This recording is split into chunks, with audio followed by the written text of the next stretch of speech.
Variations challenge the original text and the burdens carried from their periods, as well as the values and principles of the time, whether they be positive or negative. The breaking of traditions that no longer have a place in our world is an appropriation's intent. The Odyssey, by Homer, is the second of two poems, centered around the hero Odysseus and his journey home to his family and throne.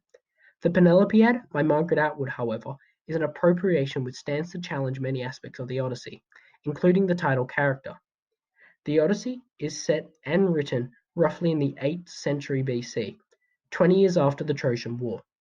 Because of this, it portrays many attitudes and values that were once held, but no longer acceptable in modern society. The Penelopiad is also set in the same period, but was written in the 21st century as a semantic transformation piece of literature. Most pieces of canon literature, like the Odyssey, are male-centric, and don't include many female characters, and when they do include them, they're less well written than their male counterparts.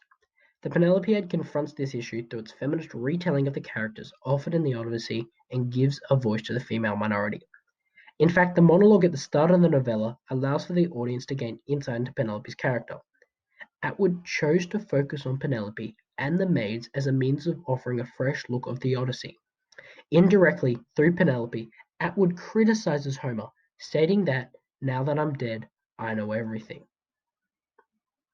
including the affair with Calypso and the sexist double standards. By highlighting the flaws in Homer's work with a characterization of Penelope, Atwood offers a new feminist direction and seeks to alter the viewership of the Odyssey.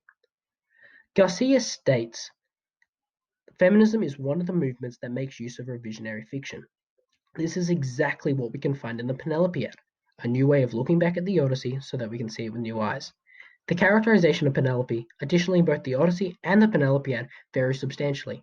In the Odyssey, she's a superficial, bland, tasteless woman whose only role seems to be Odysseus' wife. My beauty and my figure were ruined by the immortals, and with them went my husband Odysseus. Penelope only seems to be interested in her appearance and Odysseus. Never in the entire poem does she talk about any issues directly or indirectly affecting women. Her emotional bandwidth is additionally very limited and inaccurate for any human. The Penelopiad, however, offers the character with more emotions and authenticity. Cleverness is a quality a man likes to have in his wife, as long as she's some distance away from him.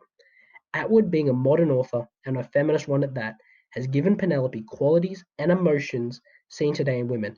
Penelope is smart, emotional, described as clever, and is overall a more relatable person for men and women.